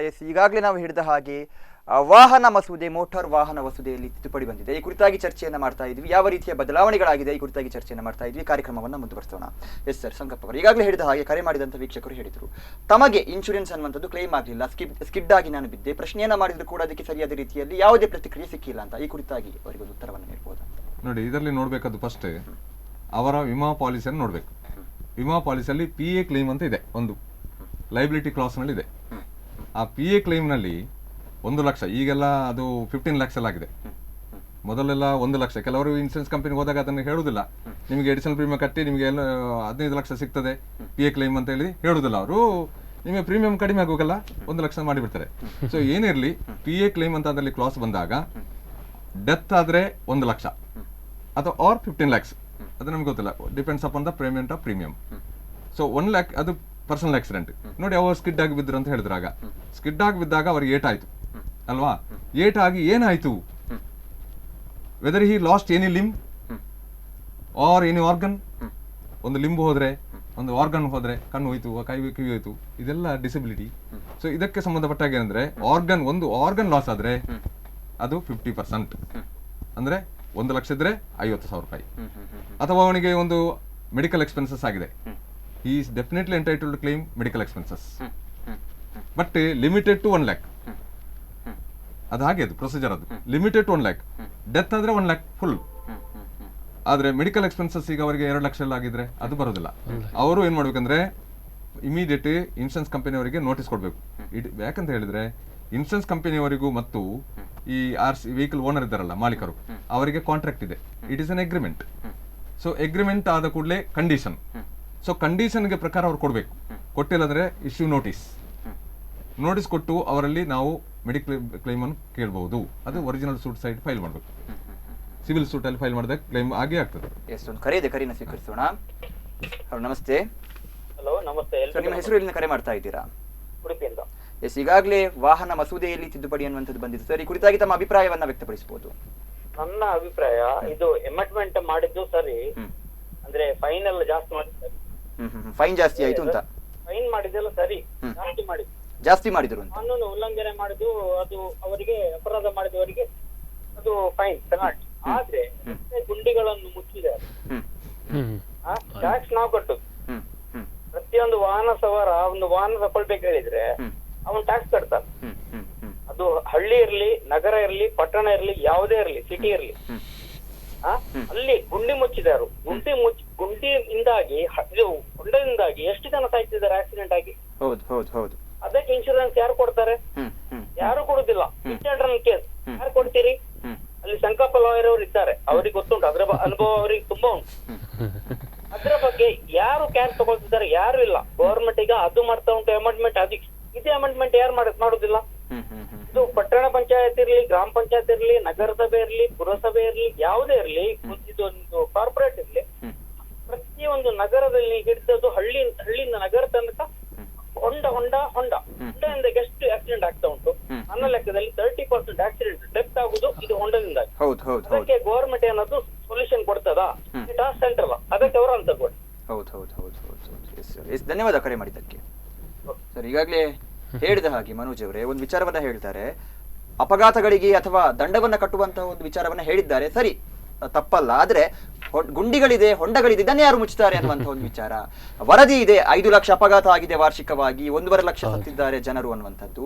ಇಷ್ಟು ಹೊಂಡ ಗುಂಡಿಗಳಿದೆ, ಇಷ್ಟು ರಸ್ತೆಗಳು ಅವ್ಯವಸ್ಥೆಯ ಹಾದಿಯನ್ನ ಹಿಡಿತಾ ಇದೆ, ಇದು ಯಾಕೆ ವರದಿ ಸಿಗ್ತಾ ಇಲ್ಲ ಇವರಿಗೆ ಅನ್ನುವಂಥ ಒಂದು ವಿಚಾರವನ್ನ ಹೇಳಿದ್ದಾರೆ. ಈ ಕುರಿತಾಗಿ ಏನು ಹೇಳ್ತೀರಾ? ಖಂಡಿತವಾಗಿ ಅವರ ಮಾತಿನ ಜೊತೆಗೆ ನಾವು ಕೂಡ ದನಿಗೂಡಿಸಲಿಕ್ಕೆ ಇಷ್ಟಪಡ್ತಾ ಇದ್ದೇವೆ. ಯಾಕಂತ ಹೇಳಿದ್ರೆ ರಸ್ತೆಯಲ್ಲಿರುವ ಹೊಂಡವನ್ನು ಮುಚ್ಚುವಂಥದ್ದು ಸರ್ಕಾರದ ಕೆಲಸ. ರಸ್ತೆ ನಮಗೆ ಖಾಸಗಿಯಾಗಿ ನಮಗೆ ಮಾಡಲಿಕ್ಕಾಗಲ್ಲ. ಮಾಡುವಂಥದ್ದು ನಮ್ಮ ಜಮೀನಿನಲ್ಲಿ ಮಾಡಬೇಕು. ಸಾರ್ವಜನಿಕ ಸ್ಥಳದಲ್ಲಿ ನಮಗೆ ರಸ್ತೆ ಮಾಡಲಿಕ್ಕೆ ಆಗುವುದಿಲ್ಲ. ಈ ರಸ್ತೆಗಳು ಒಂದೇ ಕೇಂದ್ರ ಸರ್ಕಾರಕ್ಕೆ ಸಂಬಂಧಪಟ್ಟದ್ದು, ಅಥವಾ ರಾಜ್ಯ ಸರ್ಕಾರಕ್ಕೆ ಸಂಬಂಧಪಟ್ಟದ್ದು, ಅಥವಾ ಮುನ್ಸಿಪಾಲಿಟಿಗೆ ಸಂಬಂಧಪಟ್ಟದ್ದು, ಅಥವಾ ಸಂಬಂಧಪಟ್ಟ ಗ್ರಾಮ ಪಂಚಾಯತಿಗಳಿಗೆ ಸಂಬಂಧಪಟ್ಟದ್ದು. ಈ ರಸ್ತೆಗಳ ದುರಸ್ತಿ, ಅದರ ಆರೋಗ್ಯ, ರಸ್ತೆಗಳ ಆರೋಗ್ಯ ಎಂಬುದು ಅವರಿಗೆ, ಆ ರಸ್ತೆಯ ಒಡೆತನ ಯಾರಿಗಿದೆಯೋ ಅವರಿಗೆ ಸಲ್ಲುವಂಥದ್ದು. ಯಾಕಂದರೆ ಅವರಿಗೆ ನಾವು ಟ್ಯಾಕ್ಸ್ ಕಟ್ತೇವೆ. ಈಗಾಗಲೇ ಅವರು ಹೇಳಿದಾಗ ಅವರಿಗೆ ನಾವು ಟ್ಯಾಕ್ಸ್ ಕಟ್ತೇವೆ. ನಮ್ಮ ಟ್ಯಾಕ್ಸಿನ ಹಣದಿಂದ ನಮ್ಮ ರಸ್ತೆಗಳನ್ನು ಸರಿಪಡಿಸುವಂಥದ್ದು ಅವರ ಜವಾಬ್ದಾರಿ. ಅದನ್ನು ಅವರು ಮಾಡದಿದ್ದರೆ ಈ ಸಂಬಂಧಪಟ್ಟ ಅಧಿಕಾರಿಗಳ ಮೇಲೆ, ಅಥವಾ ಸಂಬಂಧಪಟ್ಟ ನಗರಸಭೆಯವರ ಮೇಲೆ, ಅಥವಾ ನಮ್ಮ ಸಂಬಂಧಪಟ್ಟ ಸರ್ಕಾರದ ಮೇಲೆ ಕೇಸ್ ಮಾಡುವಂಥ ಒಂದು ಪ್ರೊವಿಷನ್ ನಮಗೆ ಇರಬೇಕು. ಯಾಕಂದರೆ ಅವರಿಂದ ಒಂದು ವೇಳೆ ನಮಗೆ 1 ಲಕ್ಷ ಪೆನಾಲ್ಟಿ ಹಾಕ್ತಿದ್ರೆ ಅವರಿಂದ 10 ಲಕ್ಷ ಪೆನಾಲ್ಟಿ ನಾವು ಪಡ್ಕೊಳ್ಳುವಂತ ಒಂದು ಅಧಿಕಾರವನ್ನು ಅವ್ರು ಕೊಡಬೇಕು. ಯಾಕಂದ್ರೆ ಕಾಮಗಾರಿಗಳು ಸರಿ ಇಲ್ಲ ಅಂತ ಪ್ರತಿಭಟನೆಯನ್ನ ನಾವು ಮಾಡ್ತೀವಿ. ಹೌದು, ಅದಕ್ಕೆ ಯಾವುದೇ ರೀತಿಯ ಒಂದು ಪ್ರತಿಕ್ರಿಯೆ ವ್ಯಕ್ತವಾಗಲ್ಲ. ಹಾಗಾದ್ರೆ ನಾವು ಯಾರಲ್ಲಿ ಈ ವಿಚಾರವನ್ನ ಹೇಳಬೇಕು? ಖಂಡಿತ ಹೌದು, ಇದು ಕೇಳಿಸಲ್ವಾ ಅನ್ನುವಂತ. ಖಂಡಿತ ನಾವು ಕಟ್ಟುವಂತ 1,000-2,000 ರೂಪಾಯಿ ಇನ್ಶೂರೆನ್ಸ್ ಪ್ರೀಮಿಯಂಗೆ ನಮಗೆ 10 ಲಕ್ಷವೋ 15 ಲಕ್ಷವೋ ನಮಗೆ ಕ್ಲೈಮ್ ಮಾಡಬಹುದಾಗಿದ್ರೆ, ನಾವು ವರ್ಷ ಟ್ಯಾಕ್ಸ್ ಕಟ್ತೇವಲ್ಲ, ಅಥವಾ ವಾಹನ ಖರೀದಿಸುವಾಗ ಕಟ್ತೇವಲ್ಲ, ಅದನ್ನು ಇನ್ಶೂರೆನ್ಸ್ ಪ್ರೀಮಿಯಂ ಅಂತ ತಗೊಂಡು ನಮಗೆ ಆದ ಅಪಘಾತಕ್ಕೆ ಎಷ್ಟು ಲಕ್ಷ ನಾವು ಅವರ ಮೇಲೆ ಕೇಸ್ ಹಾಕುವುದು ಅಂತ ಆಲೋಚನೆ ಮಾಡಿ ಆ ಕೇಸನ್ನು ಹಾಕುವಂತ ಒಂದು ಕಾಲ ಬರಬೇಕು ಅಂತ ಹೇಳುದು ನಾನು. ನೇರವಾಗಿ ಸರ್ಕಾರದ ಮೇಲೆ ಹಾಕಬೇಕು, ಸರ್ಕಾರದಿಂದ ತಗೊಳ್ಳಿಕ್ಕೆ ನಮ್ಮ ಸಂಕಪಲಾಯರ್ ಅಂತವರು ಸಹಕಾರಕ್ಕೆ ನಿಂತುಕೊಂಡು ಸರ್ಕಾರದಿಂದ ನಮಗೆ ಏನು ಅದಕ್ಕೆ ಒಂದು ಪರಿಹಾರವನ್ನು ಒದಗಿಸಿಕೊಡಬೇಕು. ಇಂಥದೊಂದು 4-5 ಕೇಸುಗಳಾದರೆ ಸರ್ಕಾರ ಎಚ್ಚೆತ್ತುಕೊಳ್ತದೆ. ಸರ್ಕಾರದ ಖಜಾನೆ ಈ ತರ ಖಾಲಿ ಆಗ್ತಾ ಬರುವಾಗ ಎಚ್ಚೆತ್ತುಕೊಂಡು ತನ್ನಷ್ಟಕ್ಕೆ ತೇಪೆ ಹಾಕುವಂತ ಕೆಲಸಕ್ಕೆ ಸರ್ಕಾರ ಹೊರಡ್ತದೆ ಅಂತ ನಮ್ಮ ಭಾವನೆ. ಮುಖ್ಯವಾಗಿರುವಂತ ವಿಚಾರ. ಒಂದು ಕರೆ ಇದೆ, ಕರೆನ ಸ್ವೀಕರಿಸೋಣ. ಹಲೋ, ನಮಸ್ತೆ ಸರ್. ನಮಸ್ಕಾರ ಸರ್. ನಿಮ್ಮ ಹೆಸರು ಇಲ್ಲಿಂದ ಕರೆ ಮಾಡ್ತಾ ಇದ್ದೀರಾ? ಅಜ್ಮಲ್ ಸಾದಿ ಬ್ರಹ್ಮಾವರ ಸರ್. ಈಗಾಗಲೇ ವಿಚಾರ ಗೊತ್ತಿರಬಹುದು ನಿಮ್ಗೆ. ಬಂದಿರುವಂತಹ ಒಂದು ತಿದ್ದುಪಡಿ ಏನಿದೆ ಕುರಿತಾಗಿ ತಮ್ಮ ಅಭಿಪ್ರಾಯವನ್ನು ವ್ಯಕ್ತಪಡಿಸಬಹುದು ಸರ್. ಮತ್ತೆ ಈಗ ಇದು ಫೈನಲ್ ಇವರು ಹೆಚ್ಚಾಗ್ತಾರಲ್ಲ ಸರ್ ಈಗ ಅವರೆಲ್ಲ, ಹೌದು. ಅದ್ರಲ್ಲಿ ನನ್ನ ಒಂದು ರಿಕ್ವೆಸ್ಟ್ ಸರ್, ಈಗ ನೋಡಿ ಸಣ್ಣ ಪಿಕಪ್ ಇರ್ತದೆ, ಈಗ ಇದು ಸರಳು ಸಾಗಾಟ ಮಾಡುವಾಗ ಪೈಪ್ ರೂಫಿಂಗ್ ಶೀಟ್ ಎಲ್ಲ ಸಾಗಾಟ ಆಗ್ತದೆ ಅದರಲ್ಲಿ. ಅದಕ್ಕೆ ಅವರು 100 ರೂಪಾಯಿ 1,000 ರೂಪಾಯಿ ಫೈನ್ ಆಗ್ತದೆ, ಅವನಿಗೆ ಸಿಗುದು 500 ರೂಪಾಯಿ ಬಾಡಿಗೆ. ಈಗ ನಾನು ಹೇಳುವ ವಿಷಯ ಏನಂದ್ರೆ ಕೆಲವು ಕಡೆಗೆ ದೊಡ್ಡ ವೆಹಿಕಲ್ ಹೋಗುದಿಲ್ಲ, ಅಥವಾ ದೊಡ್ಡ ವೆಹಿಕಲ್ ಇದ್ದ ಬಾಡಿಗೆ ಕೊಡುವಷ್ಟು ತಾಕತ್ ಕೆಲವರಿಗೆ ಇರುವುದಿಲ್ಲ. ಆಗ ನಾವು ಈ ಕಟ್ಟಡ ಸಾಮಗ್ರಿ, ಸರಳು, ಪೈಪು, ಶೀಟ್ ಎಲ್ಲ ಯಾವರಿಗೆ ಸಾಗಾಟ ಮಾಡಬೇಕು ನೋಡಿ. ಆದ್ರೆ ಎಂತ ಗೊತ್ತ, ಗಾಡಿಯವರು ಉತ್ತಮ ರೀತಿಯಲ್ಲಿ ಕಟ್ಟಿರ್ತಾರೆ, ಏನು ಅಪಾಯಕಾರಿ ರೀತಿಯಲ್ಲಿ ಕಟ್ಕೊಂಡವ್ರು ಏನು ಸಾಗಾಟ ಮಾಡುದಿಲ್ಲ. ಅದ್ರದ್ದು ಹೈಲೈಟ್ ಆಗ್ತದೆ. ಅದು 100 ರೂಪಾಯಿ ಫೈನ್ ಇದ್ದಲ್ಲ, ಅವನಿಗೆ ಸಿಗುವ 500 ರೂಪಾಯಿ ಬಾಡಿಗಲ್ಲಿ ಒಂದೀಗ 2 ಶೀಟಿಗೋಸ್ಕರ 5,000 ಲಾರಿ ಮಾಡ್ಕೊಂಡು ಹೋಗ್ಲಿಕ್ಕೆ ಆಗ್ತದೆ. ಕೆಲವು ಏರಿಯಾ ಇರ್ತದೆ, ಕೆಲವು ಪ್ಲೇಸ್ ಇರ್ತದೆ, ಎಲ್ಲ ಸರ್ಕಾರಿ ಅಧಿಕಾರಿ ಇರ್ಬೋದು, ಎಲ್ಲರೂ ಕೆಲವರೆಲ್ಲ ಮನೆ ಕಟ್ತಾರೆ, ಅವ್ರಿಗೆ ಗೊತ್ತಿರ್ತದೆ ಸಮಸ್ಯೆ ಎಲ್ಲ. ಇಂಥದನ್ನೆಲ್ಲ ಒಂದು ರೂಲ್ಸ್ ಇವರು ಇಂಪ್ಲಿಮೆಂಟ್ ಮಾಡುವಾಗ ಸ್ವಲ್ಪ ಗ್ರೌಂಡ್ ರಿಯಾಲಿಟಿ ಚೆಕ್ ಮಾಡ್ಬೇಕಲ್ಲ ಸರ್. ತುಂಬಾ ಜನರಿಗೆ ನೋಡಿ, ಸಣ್ಣ ಸಣ್ಣ ಪಿಕಪ್ ನವರು ಎಷ್ಟು ಜನ ಇದ್ದಾರೆ ಗೊತ್ತುಂಟು. ನಮ್ಗೆ ಕೆಲವರೆಲ್ಲ ಫೋನ್, ನಾನು ಸಹ ಒಂದು ಕಬ್ಬಿಣದ ವ್ಯಾಪಾರಿ, ಅವರೇ ಫೋನ್ ಮಾಡಿ ಹೇಳ್ತಾರೆ, ನೀವು ಹೋಗಿ ಅಲ್ಲಿ ಅವ್ರಿಗೆ ಕನ್ವಿನ್ಸ್ ಮಾಡಿ ಫೈನ್ ಕೊಡ್ಲಿಕ್ಕೆ ನಾವು ರೆಡಿ ಇದ್ದೇವೆ. ಆದ್ರೆ ಒಂದು ಈಗ 2 ಪೈಪ್, 2 ಶೀಟ್, 2 ರಾಡ್ ಬೇಕಾದವನಿಗೆ ಅವ 5,000 ರೂಪಾಯಿ ಬಾಡಿ ಕೊಟ್ಟರೆ ಅವನಿಗೆ ವರ್ಕೌಟ್ ಆಗ್ತದೆ, ಅಥವಾ 1,000 ವಿರುದ್ಧ ಫೈನ್ ಹಾಕಿದ್ರೆ ಅವು ಏನ್ ಮಾಡ್ಬೇಕು ಸರ್? ಇದೇ ಅಂತ ಗೊತ್ತ, ನಾನು ತುಂಬಾ ಇದನ್ನು ಒಂದು ಕನಿಕರವಾಗಿ ಅಷ್ಟು ನಾನು ಕರುಣೆಯಿಂದ ನಂಗೆ ಅವ್ರದ್ದು ನಾನು ನೋಡ್ತೇನೆ ಎಲ್ಲ ಡ್ರೈವರ್ಸ್ಗೆಲ್ಲ. ಅವ್ರಿಗೆ ಬಾಡಿಗೆ ಇರುದಿಲ್ಲ ಸರ್, ಬಾಡಿಗೆ ಇದ್ರಿಂದ ಫೈನ್ ಹೆವಿ ಫೈನ್ ಕಟ್ಕೊಂಡು ಅವ್ರಿಗೆ ವರ್ಕೌಟ್ ಆಗ್ತದ. ಇದ್ರ ಬಗ್ಗೆ ಏನಾದ್ರು ಸ್ವಲ್ಪ ಅವ್ರು ರಿವಿಷನ್ ರಿವೈಸ್ ಮಾಡಿದ್ರೆ. 5,000 ಅನ್ನುವಂಥದ್ದು ಕೆಲವರ ವಾರದ ಇನ್ಕಮ್ ಆಗಿರುತ್ತೆ. ಅದಲ್ಲ ಇನ್ಕಮ್ ಪ್ರಶ್ನೆ ಅಲ್ಲ ಅಂತ ಹೇಳುದಲ್ಲ. ಹೌದು. ಅಂದ್ರೆ ಸಾಧ್ಯವಾಗುತ್ತಾ ಅನ್ನುವಂಥದ್ದು ಕೂಡ ಪ್ರಮುಖವಾಗಿರುವಂತ ವಿಚಾರ. ಹೌದು, ಕೆಲವು ಪ್ಲೇಸ್ ಇರ್ತದೆ ಅಲ್ಲಿ ದೊಡ್ಡ ಗಾಡಿ ಹೋಗುದಿಲ್ಲ, ಆಗ ನೀವು ಸಣ್ಣ ಪಿಕಪ್ ಅಲ್ಲಿ ಕಳಿಸ್ಬೇಕಾಗ್ತದೆ. ಇಂಥದನ್ನೆಲ್ಲ ಸರ್ಕಾರಿ ಅಧಿಕಾರಿಗಳು ಅಥವಾ ಸರ್ಕಾರ ಸ್ವಲ್ಪ ಅದರ ಬಗ್ಗೆ ಸ್ವಲ್ಪ ಸ್ಟಡಿ ಮಾಡಿ ಆ ರೀತಿ ಮಾಡಿದ್ರೆ ಉತ್ತಮ ಅನ್ಕೊಂಡು ನನ್ನ ಅಭಿಪ್ರಾಯ. ಇದಕ್ಕೋಸ್ಕರ ನೋಡಿ, ನಾವು ಎಲ್ಲ ರೀತಿಯ ಬೆಂಬಲ ಕೊಡ್ತೇವೆ. ಸರ್ಕಾರ ಯಾವ್ದು ಫೈನ್ ಹಾಕಿದ್ರೆ ನಾವು ಒಪ್ಪೋದು ಮಾಡುದಿಲ್ಲ. 100 ರೂಪಾಯಿ ಕಟ್ಲಿಕ್ಕೆ ರೆಡಿ ಇರ್ತಾರೆ, ಫೈನ್ ಕಟ್ಟು ವಿಷಯ ಅಂತ ಹೇಳುದಲ್ಲ. ಅಂದ್ರೆ ಕೆಲವು ಜೀಪೇ ಹೋಗ್ಬೇಕು, ಮಹೀಂದ್ರ ಪಿಕಪ್ ಹೋಗ್ಬೇಕಾಗ್ತದೆ. ಆಗ ನಾವೇನ್ ಮಾಡ್ಬೇಕು? ಇಂಥ ಅಧಿಕಾರಿಗಳು ಅವರೆಲ್ಲ ಸ್ವಲ್ಪ ಹೇಳಿ ಸ್ವಲ್ಪ ಏನಾದ್ರು ಒಂದು ಮಾಡಿದ್ರೆ ರಿಯಾಯಿತಿ ನಾವು ಬರ್ತೇವೆ, ಬೇಕಾದ್ರೆ ಮಾತಾಡ್ತೇವೆ. ಏನ್ ಸಮಸ್ಯೆ ಉಂಟು ಅವ್ರಿಗೆ ನಾವು ತೋರಿಸಿ ಕೊಡ್ತೇವೆ ಸರ್. ದಯಮಾಡಿ ಇದ್ರ ಬಗ್ಗೆ ಏನಾದ್ರು ಅವರು ಉತ್ತಮ ನಿರ್ಣಯ ತೆಗೆದುಕೊಂಡ್ರೆ ಎಲ್ರಿಗೂ ಒಳ್ಳೇದು. ಅಂದ್ರೆ ಸಣ್ಣ ಸಣ್ಣ ಗಾಡಿ ಎಲ್ಲ ಲೋನ್ ಮಾಡಿ ಹಾಕಿರ್ತಾರೆ, ಬಾಡಿಗೆ ಆಗುದಿಲ್ಲ. ಹೆವಿ ಬಾಡಿಗೆ ಅಂದ್ರೆ ಫೈನ್ ಕಟ್ಟಿ ಅವ್ರಿಗೆ ವರ್ಕೌಟ್ ಆಗ್ತದ. ಸ್ವಲ್ಪ ಗಂಭೀರವಾಗಿ ಯೋಚನೆ ಮಾಡಿದ್ರೆ ತುಂಬಾ ಉತ್ತಮ ಅಂತ ನನ್ನ ಅಭಿಪ್ರಾಯ ಸರ್. ಅವಕಾಶಕ್ಕಾಗಿ ಧನ್ಯವಾದಗಳು. ಧನ್ಯವಾದ ಸರ್, ಕರೆ ಮಾಡಿದ್ದಕ್ಕೆ ಧನ್ಯವಾದ. ಸಂಕಲ್ಪ ಅವರು ಈಗಾಗಲೇ ಹೇಳಿದ ಹಾಗೆ ಮಿತಿ ಮೀರಿದ ಗಾತ್ರದ ವಾಹನದಲ್ಲೂ ಕೂಡ ಹೊಸ ಮಸೂದೆ ಅನ್ನುವಂಥದ್ದು ಬಂದಿದೆ. ಸೊ 5,000 ದಂಡ ಅನ್ನುವಂಥ ವಿಚಾರ ಕೂಡ ಬಂದಿರುವಂಥದ್ದು. ಇದರ ಕುರಿತಾಗಿ ಸ್ವಲ್ಪ ಮಾಹಿತಿಯನ್ನು ನೀಡಬಹುದಾ? ನೋಡಿ, ಏನು ಸೆಂಟ್ರಲ್ ಗೌರ್ಮೆಂಟ್ ಎಲ್ರಮ್ ಕೊಟ್ಟಿದ್ದಾವ ಅದು 100% ಪರ್ಫೆಕ್ಟೇ. ಯಾಕಂತ ಹೇಳಿದ್ರೆ ಅವರು ಕಷ್ಟ ಹೇಳೋದು ಕರೆಕ್ಟೇ, ನಾನು ಅದೆಲ್ಲ ಅಲ್ಲ ಅಂತ ಹೇಳೋದಿಲ್ಲ. ಪ್ರತಿಯೊಬ್ಬರಿಗೆ ಅವರವರದ್ದು ಕಷ್ಟ ಇರ್ತದೆ. ಆದರೂ ಕೂಡ ಕಾನೂನು ಅಡಿಯಲ್ಲಿ ನಾವು ಹೋಗುವ ಸಂದರ್ಭದಲ್ಲಿ ಕಾನೂನು ಅನುಗುಣವಾಗಿಯೇ ಇರಬೇಕಾಗ್ತದೆ ಅಲ್ವಾ? ಈಗ ಲೋಡ್ ಅವರು ಹೇಳುವುದು, ಲೋಡ್ ಒಂದು ವೆಹಿಕಲ್ ನಲ್ಲಿ ಪಿಕಪ್ ನಲ್ಲಿ ಎಷ್ಟು ಕೆಪಾಸಿಟಿ, ಅದಕ್ಕಿಂತ ಜಾಸ್ತಿ ಕೆಪಾಸಿಟಿ ಹಾಕಿದ್ರೆ ಏನಾಗ್ತದೆ, ಅದು ಪಲ್ಟಿ ಆಗೋ ಚಾನ್ಸಸ್, ಆಕ್ಸಿಡೆಂಟ್ ಆಗೋ ಚಾನ್ಸಸ್ಗಳು ಇರ್ತವೆ. ಅದನ್ನೆಲ್ಲವನ್ನು ತಪ್ಪಿಸೋಸ್ಕರವಾಗಿ ವಿದಿನ್ ದ ಪರ್ಮಿಟೆಡ್ ಕೆಪಾಸಿಟಿ ನೀವು ಟ್ರಾನ್ಸ್ಪೋರ್ಟ್ ಮಾಡೋದಕ್ಕೆ ಯಾರ್ದು ಆಕ್ಷೇಪ ಇಲ್ಲ. ಒಂದು ವೇಳೆ ಆ ರೀತಿ ಏನಾದರೂ ತೊಂದರೆ ಇದ್ರೆ ಅವ್ರ ಪರ್ಮಿಟೆಡ್ ಕೆಪಾಸಿಟಿ, ಫಾರ್ ಎಕ್ಸಾಂಪಲ್ ಅದೇನು 3,000 ಕೆಪಾಸಿಟಿ ಏನಿರ್ಬೇಕು ಪಿಕಪ್ ಅಲ್ಲ, 2,000 ಅಷ್ಟು ಕೆಪಾಸಿಟಿ ಅದು ಹೊತ್ಕೊಂಡು ಹೋಗುವಾಗ ಅವ್ರಿಗೆ ಡೌಟ್ ಇದ್ರೆ ಅವ್ರು ಅದನ್ನು ಮೆಜರ್ಮೆಂಟ್ ಮಾಡ್ಬೋದಲ್ಲ. ಆಗ ಪೊಲೀಸ್ನವರಿಗೆ ಹೇಳ್ಬೋದಲ್ಲ, ನೋಡಿ ನೀವು ಈ ರೀತಿ ಹಾಕಿದ್ರಿ, ತಪ್ಪು ನೀವು ಮಾಡಿದ್ರಿ, ಇದರಲ್ಲಿ ಓವರ್ ಲೋಡ್ ಇಲ್ಲ. ಅಂದ್ರೆ ಪರ್ಮಿಟೆಡ್ ಕೆಪಾಸಿಟಿಗಿಂತ ಜಾಸ್ತಿ ಹಾಕಿದ ಸಂದರ್ಭದಲ್ಲಿ ಮಾತ್ರ ಅವರು ಫೈನ್ ಹಾಕಬೇಕು ಹೊರತು ಬೇರೆ ಯಾವುದೇ ಸಂದರ್ಭದಲ್ಲಿ ಹಾಕ್ಲಿಕ್ಕಿಲ್ಲ. ಎಲ್ಲೋ ಒಂದ್ ಕಡೆ ರಾಘವೇಂದ್ರ ಅವರು ಈಗಾಗಲೇ ಕರೆ ಮಾಡಿದವರು ಹೇಳಿದ್ರು, ಒಂದು 2 ಶೀಟ್ ಅನ್ನು ನಾವು ಹೆಚ್ಚಿಗೆ, ಒಂದು ಉದಾಹರಣೆಯನ್ನು ಅವರು ಕೊಟ್ಟರು. ಎಲ್ಲೋ ಒಂದ್ ಕಡೆ 2 ಶೀಟ್ ಅನ್ನು ಹೆಚ್ಚಿಗೆ ಹಾಕಿಕೊಂಡು ಹೋದಾಗ 5,000 ರೂಪಾಯಿ ದಂಡವನ್ನು ನಾವು ಕೊಡಬೇಕಾ ಅಂತ ಅನ್ನುವಂಥ ವಿಚಾರವನ್ನು ಹೇಳಿದ್ರು. ನಮ್ಗೆ ವ್ಯಾಪಾರ ಇಲ್ಲ, ಸ್ವಲ್ಪ ರಿಯಾಯಿತಿ ಬೇಕು, ಗ್ರೌಂಡ್ ವರ್ಕ್ ಅನ್ನ ಮಾಡಬೇಕಿತ್ತು, ಅಭಿಪ್ರಾಯವನ್ನ ಸಂಗ್ರಹಿಸಬೇಕಿತ್ತು ಜನರ ಅನ್ನುವಂಥದ್ದು ಒಂದು ಅಭಿಪ್ರಾಯವನ್ನು ವ್ಯಕ್ತಪಡಿಸಿದ್ದಾರೆ. ಈ ಕುರಿತಾಗಿ ಏನ್ ಹೇಳ್ತೀರಾ? ಈಗಾಗಲೇ ಸರ್ ಹೇಳಿದ್ದಾರೆ ಅದರ ಬಗ್ಗೆ. ಯಾಕಂದರೆ ಅದಕ್ಕೆ ಒಂದು ಯಾವುದೇ ವೆಹಿಕಲ್ಗಿಂತ ಒಂದು ಕೆಪಾಸಿಟಿ ಅಂತ ಇದೆ. ಈಗ ಬಸ್ ಇರ್ಬೋದು, ಅಲ್ಲಿ 45 ಸೀಟ್ ಮಾತ್ರ, ಅದಕ್ಕಿಂತ ಜಾಸ್ತಿ ಆದರೆ ಓವರ್ಲೋಡ್ ಅಂತ ಆಗ್ತದೆ, ಪೊಲೀಸರು ನಿಲ್ಲಿಸ್ತಾರೆ. ಅದು ಅವರು ಮಾಡೋ ತಪ್ಪು. ಈಗ ಯಾವುದೇ ಒಂದು ಪಿಕಪ್ ಇರಲಿ ಅಥವಾ ಯಾವುದೇ ಲಾರಿ ಇರಲಿ, ಅವರಿಗೆ ಗಾತ್ರದ್ದೇ ಹಾಕಲಿ, ಅವರಿಗೆ ಎಷ್ಟು ಕೆಪಾಸಿಟಿ ಇದೆ, ಎಷ್ಟು ಅವರಿಗೆ ಅದಕ್ಕೆ ಹೊಂದಾಣಿಕೆ ಆಗ್ತದೆ ಅಷ್ಟು ಹಾಕಲಿ, ಅಥವಾ 2 ಲೋಡ್ ಮಾಡಲಿ, ಅವರಿಗೆ ಕನ್ವಿನ್ಸ್ ಮಾಡಲಿ, ಯಾರು ಅವರ ಪಾರ್ಟಿಯವರಿದ್ದಾರೆ ಅವರಿಗೆ ಕನ್ವಿನ್ಸ್ ಮಾಡಿ, ನೋಡಿ ನಮಗೆ ಫೈನ್ ಆಗ್ತಾರೆ, ನಮಗೆ ಇಷ್ಟು ತಗೊಂಡು ಹೋಗ್ಲಿಕ್ಕೆ ಆಗೋದಿಲ್ಲ, ಬೇಕಾದ್ರೆ ಇನ್ನೊಂದು ನಾನು ರೌಂಡ್ ಬರ್ತೇನೆ ಹಾಕುವ ಅಂತ. ಈ ರೀತಿ ಆದರೆ ಸಮಸ್ಯೆ ಆಗೋದಿಲ್ಲ. ಇವರೆಂತ ಮಾಡ್ತಾರೆ, ಹೆಚ್ಚಿನ ಕೆಲವು ವೆಹಿಕಲ್ ಅವರು ಸಿಕ್ಕಾಪಟ್ಟೆ ವೆಹಿಕಲ್ ಇದು ಹಾಕೋದು. ಇನ್ನು ಶಾಲೆಗೆ ಹೋಗುವ ಇದು ನೋಡಿರ್ಬೋದು ನೀವು, ಗಾಡಿ ಇದೆಲ್ಲ ಎಷ್ಟು ಮಕ್ಕಳನ್ನು ಹಾಕ್ತಾರೆ, ಅದೊಂದು ಒಂಥರ ಇದರ ಹಾಗೆ ಹಾಕ್ತಾರೆ. ನಿಜವಾಗಿ ಈ ಕಾನೂನು ಬಂದರೆ ಅದೆಲ್ಲ ನಿಲ್ತದೆ. ಯಾಕಂದ್ರೆ ಇದು ನೋಡಿ, ಅವರು ಗಾಡಿಯಲ್ಲಿ ತಗೊಂಡು ಹೋಗಿ ಎಷ್ಟು ಜನರ ಪ್ರಾಣ ಹೋಗ್ತದೆ. ಇದೆಲ್ಲ ಅವರಿಗೆ ಪ್ರೊಟೆಕ್ಷನ್. ಆದ್ರೆ ಎಲ್ಲೊಂದು ಕಡೆ ಸರ್ಕಾರಿ ಬಸ್ಸುಗಳಲ್ಲೇ ತುಂಬಿಕೊಂಡು ಹೋಗ್ತಾರೆ ಜನರನ್ನ, ಅದು ಯಾರು ಪ್ರಶ್ನೆ ಮಾಡುವುದು? ಇದು ಕಾಣಿಸ್ತಾ ಇಲ್ವಾ ಸಂಚಾರಿ ಇಲಾಖೆಯವರಿಗೆ? ಅದು ಕೂಡ ಮಾಡಲೇಬೇಕು. ತುಂಬಾ ಪ್ರಕರಣಗಳು ಬಂದಿದೆ ಈಗಾಗಲೇ ಹೇಳಿದ ಹಾಗೆ, ಬಸ್ಸಿನಲ್ಲಿ ತುಂಬಿಕೊಂಡು ಹೋಗುವಂತದ್ದು ಜನರನ್ನು. ಇವ ನೀವು ನಾರ್ತ್ ಕರ್ನಾಟಕ ಹೋದ್ರೆ, ನಾನು ಅಲ್ಲಿ ಗಮನಿಸಿದ ಹಾಗೆ, ಅಲ್ಲಿ ಅದ್ರ ಟಾಪ್ ಮೇಲೆ ಕುತ್ಕೊಳ್ತಾರೆ, ಕೆಳಗೆ ಫುಲ್ ಹಾಕಿ ಟಾಪ್ ಮೇಲೆ ಕುತ್ಕೊಳ್ತಾರೆ. ನಿಜವಾಗಿ ಅಲ್ಲಿ ಪೊಲೀಸರು ಇದ್ರು ಕೂಡ ಅವ್ರು ಗಮನಿಸಿಲ್ಲ. ನಾನಂದ್ರೆ ಹೇಳೋದಂದ್ರೆ, ಏನು ಅಧಿಕಾರಿಶಾಹಿ ವರ್ಗದವರಿದ್ದಾರೆ, ಇದರ ಬಗ್ಗೆ ಕಟ್ಟುನಿಟ್ಟಿನ ಕ್ರಮವನ್ನು ಅವರು ಕೂಡ ಕೈಗೊಳ್ಳಬೇಕು. 1-2 ಗೌರ್ಮೆಂಟ್ ಬಸ್ಸಿಗೆ ಫೈನ್ ಹಾಕಲಿ, ಉಳಿದವರೆಲ್ಲ ಕರೆಕ್ಟ್ ಆಗ್ತಾರೆ. ಇವರು ಗೌರ್ಮೆಂಟ್ ಇದು ನಮ್ಮವ್ರದ್ದು, ಇದು ನಮ್ಮ ಸಂಬಂಧಿಕರಂತೆ ಬಿಟ್ಟರೆ ಅದು ಆಗೋದಿಲ್ಲ. ಯಾವುದು ಕಾನೂನು ಅಂತ ಹೇಳಿದರೆ ಎಲ್ಲರಿಗೆ, ಅದು ಪ್ರಧಾನಮಂತ್ರಿ ಇರಲಿ ಯಾರಿಗಿರಲಿ, ಅದು ಎಲ್ಲರಿಗೆ ಒಂದೇ ರೀತಿ ಕಾನೂನು ಆಗಬೇಕು. ಯಾಕಂದ್ರೆ ದ್ವಿಚಕ್ರ ವಾಹನರಿಗೆ ಕೂಡ ಹೆಲ್ಮೆಟ್ ಕಡ್ಡಾಯ ಅನ್ನುವಂತ ಕಾನೂನು ಬಂತು, ಆದ್ರೆ ಎಲ್ಲಿ ಮಾಯ ಆಯಿತು ಅನ್ನುವಂಥದ್ದಿಲ್ಲ, ಅದರ ಕಠಿಣತೆ ಅನ್ನುವಂಥದ್ದು ಈಗ ನಮಗೆ ಕಾಣಿಸ್ತಾ ಇಲ್ಲ. ಮತ್ತೆ ಅದು ಇದೀಗ ಹೆಲ್ಮೆಟ್ ಬಗ್ಗೆ ಕೂಡ ಹಾಗೆ, ಮುಂಚೆ ಫಸ್ಟ್ ಸ್ಟಾರ್ಟಿಂಗ್ ಮಾಡೋ ಅಂತ ಹೇಳಿದ್ರೆ ಅಂದರೆ ಪಿಲಿಯನ್ ರೈಡರ್ ಮತ್ತು ರೈಡರ್ ಇಬ್ಬರಿಗೆ ಕೂಡ ಹೆಲ್ಮೆಟ್ ಕಡ್ಡಾಯ ಅಂತ ಹಾಕಿದರು. ಮತ್ತು ಸ್ವಲ್ಪ ಸಮಯ ನಂತರ ರೈಡರ್ ಮಾತ್ರ ಹೆಲ್ಮೆಟ್ ಕಡ್ಡಾಯ ಅಂತ ಆಯಿತು. ಇನ್ನು ಕೆಲವು ಕಡೆಯಲ್ಲಿ ಎಂತ ಆಗಿದೆ, ಹೆಲ್ಮೆಟ್ ಹಾಕೋದೇ ಇಲ್ಲ. ಇವು ಹಳ್ಳಿಗಳಲ್ಲಿ ಹೋದರೆ ಯಾರು ಕೂಡ ಹೆಲ್ಮೆಟ್ ಆಗೋದಿಲ್ಲ. ಇನ್ನು ಅದರಲ್ಲಿ ಕೆಮ್ಮದು ಎಂತಕ್ಕೆ ಹೆಲ್ಮೆಟ್ ಆಗೋದು, ನಮಗೆ ತಲೆ ಕೂದಲು ಹೋಗ್ತದೆ, ಅವರದ್ದೇ ಕಾರಣ ಇದೆ. ಅಥವಾ ಹೆಲ್ಮೆಟ್ ಅದೇ ಅವ್ರ ಕಾರಣ ಕೊಡ್ತಾರೆ.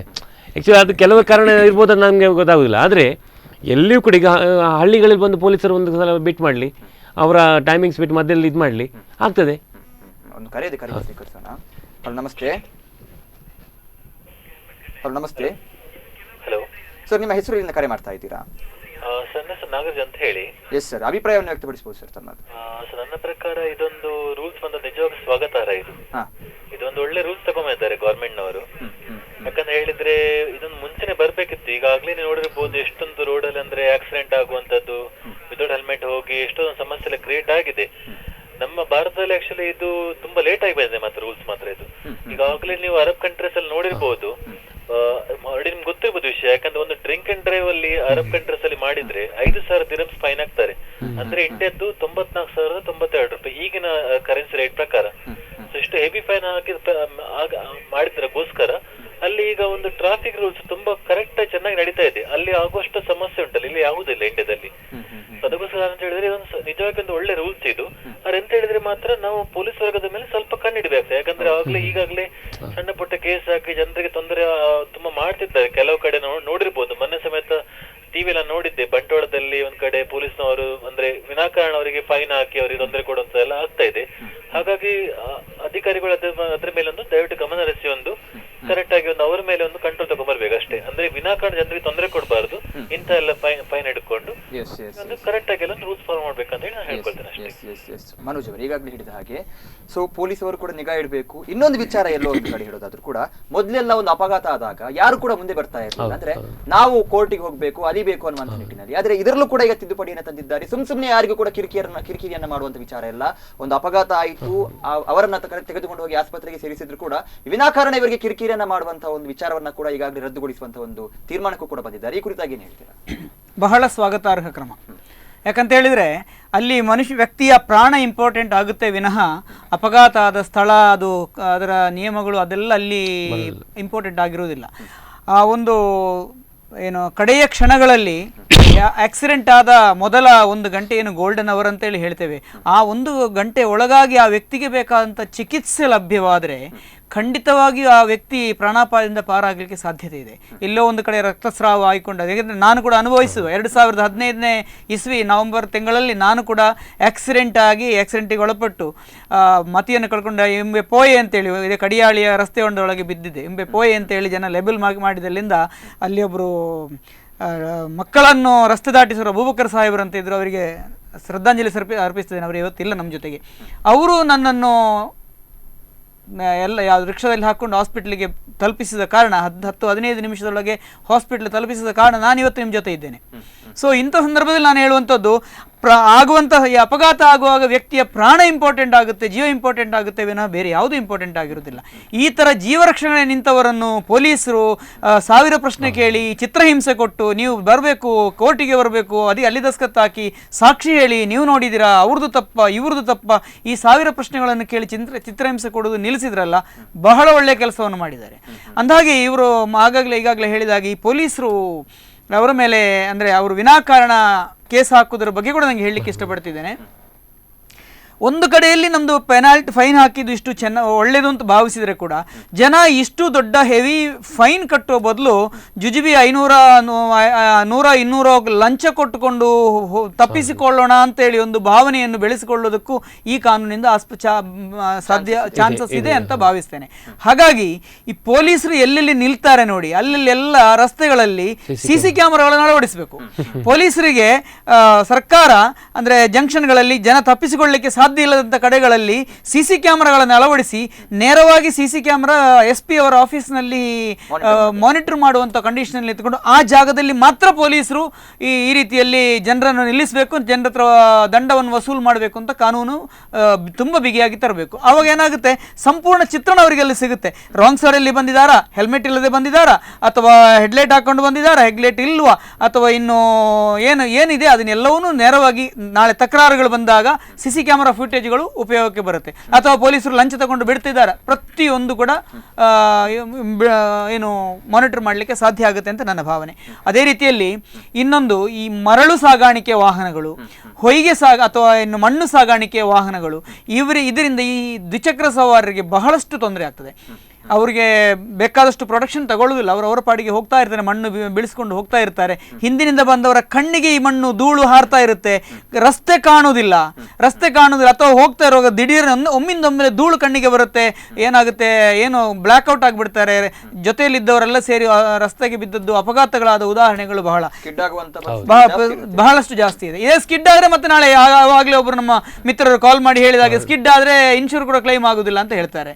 ಅದಕ್ಕೆ ಪುನಃ ಈಗ ನಮ್ಮ ವಕೀಲರು ಆಲ್ರೆಡಿ ಹೇಳಿದ್ರು, ಅದಕ್ಕೆ ಪುನಃ ಬೇರೊಂದು ಕಾನೂನಿನ ಮೂಲಕ ನಾವು ಅಪ್ಲೈ ಮಾಡಬೇಕು. ಇದು ತಪ್ಪು ಯಾರ್ದು? ನಾನು ಆವಾಗಲೇ ಹೇಳಿದಾಗೆ ಬಾಳೆಹಣ್ಣು ತಿಂದವ ಯಾರೋ, ತಿಪ್ಪೆ ಎಸೆದದ್ದು ಯಾರೋ ಆಯ್ತು. ಸೊ ಇದನ್ನೆಲ್ಲ ತಪ್ಪಿಸಿಕೊಳ್ಳಲಿಕ್ಕೆ ಬೇಕಾದಂತ ಕಾನೂನು ಮಾಡಬೇಕು. ಮತ್ತೆ ಮೀನಿನ ವಾಹನಗಳು, ಅದರ ನೀರು ಹೋಗ್ತಾ ಇರುತ್ತೆ, ನಿಯಮ ಇದೆ, ಟ್ಯಾಂಕರ್ನ ಅದೇ ಅಡಿಯಲ್ಲಿ ಟ್ಯಾಂಕ್ ಇಡಬೇಕು, ತುಂಬಿಸಿಕೊಂಡು ಬೇರೆ ಕಡೆ ಚೆಲ್ಲಬೇಕು ಅಂತೇಳಿ ಎಷ್ಟು ವಾಹನಗಳು ಮಾಡ್ತಾ ಇದೆ. 2 ವೀಲರ್ಗಳಲ್ಲಿ ಮೀನು ಸಾಗಾಟ ಮಾಡೋರು ಅದರ ಟ್ಯೂಬ್ ಅನ್ನು ರಸ್ತೆಗೆ ಬಿಡ್ತಾ ಇರ್ತಾರೆ, ಹೋಗ್ತಾ ಇರುತ್ತೆ.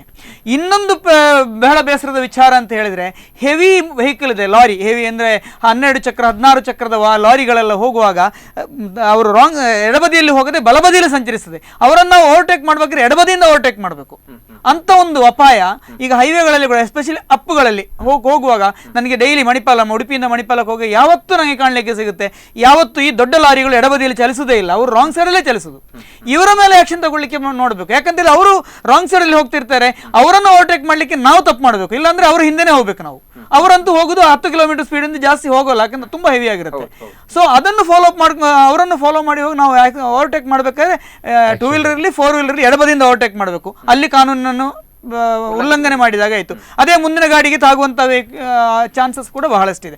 ಇದನ್ನು ಇವರ ಮೇಲೆ ಬಹಳಷ್ಟೊಂದು ಕಟ್ಟುನಿಟ್ಟಿನ ನಿಗಾವನ್ನು ಕೂಡ ತರಬೇಕು ಅಂತ ಹೇಳಿ ನಮ್ಮ ಒಂದು ಅನಿಸಿಕೆ. ಒಂದು ಉತ್ತಮವಾದ ಅನಿಸಿಕೆ. ಈಗಾಗಲೇ ಹೇಳಿದ ಹಾಗೆ ಸಾರ್ವಜನಿಕ ವಲಯದಿಂದಲೂ ಕೂಡ ಮಿಶ್ರ ಪ್ರಕ್ರಿಯೆ ಅನ್ನುವಂಥದ್ದು ಬರ್ತಾ ಇದೆ. ಅಂತಿಮವಾಗಿ ಈಗಾಗಲೇ ಹೇಳಿದ ಹಾಗೆ ಎಲ್ಲೋ ಒಂದು ಕಡೆ ಸರ್ಕಾರ ಜಾರಿ ಮಾಡಿದಂತಹ ಒಂದು ಕಾನೂನು ಅನ್ನುವಂಥದ್ದು ಜನರು ಸ್ವಾಗತಾರ್ಹ ಮಾಡಲೇಬೇಕು, ಅದನ್ನು ಒಪ್ಪಲೇಬೇಕು, ಕಾನೂನಿನ ಮುಂದೆ ಎಲ್ಲರೂ ಕೂಡ ಒಂದೇ.